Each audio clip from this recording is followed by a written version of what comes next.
जय हे भाग्य विधाता। पंजाब सिंध गुजरात मराठा द्राविड़ विंध्य हिमाचल यमुना उच्चल जलधि तरंगा। तव शुभ नामे जागे तव शुभ आशीष मागे। गाहे तव जय गाता जनगण मंगलदायक। जय हे भारत भाग्य विधाता। जय हे जय हे जय हे जय जय जय जय हे।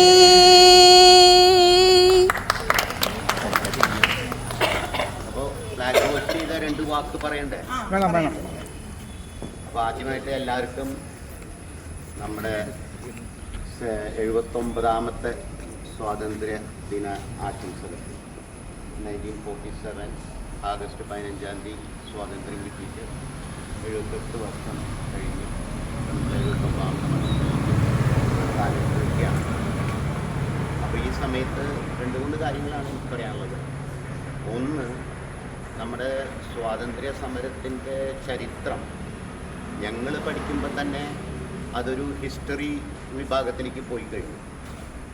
അപ്പോൾ ഇനി വരുന്ന പുതിയ തലമുറയ്ക്ക് അത് എന്താ പറയുക, ഓൾഡ് ഹിസ്റ്ററി എന്നൊക്കെ പറഞ്ഞ് പുതിയ കാറ്റഗറി ഉണ്ടായി തുടങ്ങിയിട്ട് അത് ഓൾഡ് ഹിസ്റ്ററിയിലേക്കൊക്കെ പോകാൻ തുടങ്ങും.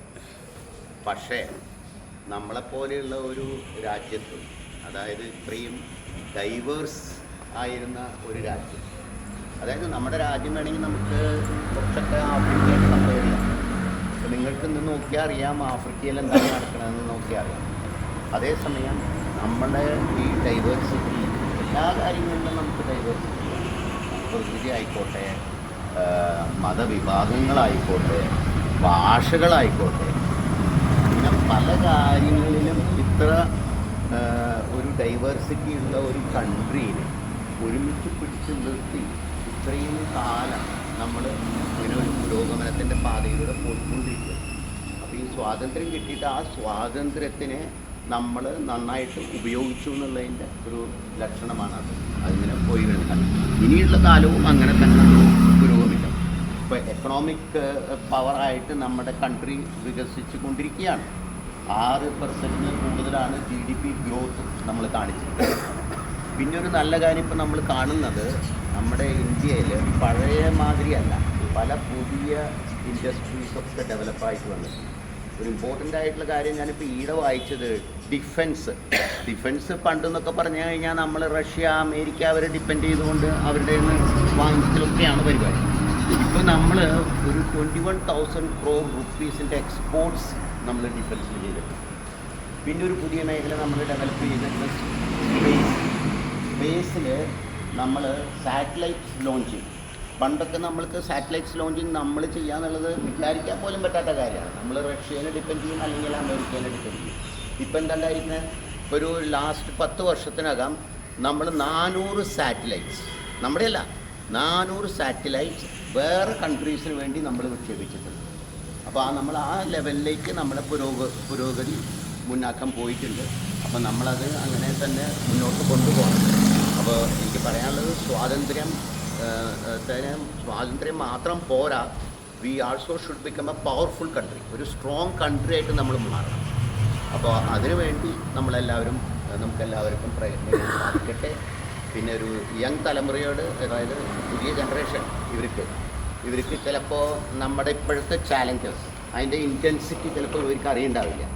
പക്ഷേ ഇവരാണ് നാളെയോ മറ്റന്നാളോ നമ്മുടെ ഈ ചാലഞ്ചസിനെയൊക്കെ നന്നായിട്ട് ഫേസ് ചെയ്ത് നമ്മുടെ രാജ്യത്തിന് മുന്നോക്കം കൊണ്ടുപോകേണ്ട ആൾക്കാർ ഇവരൊക്കെയാണ്. അവർ മനസ്സിലാക്കേണ്ടത് 2 കാര്യങ്ങളാണ്. ഒന്ന്, സ്വതന്ത്ര ഇന്ത്യയുടെ ഒരു വലിയൊരു അഡ്വാൻറ്റേജ് എന്താണ്? Equal opportunity.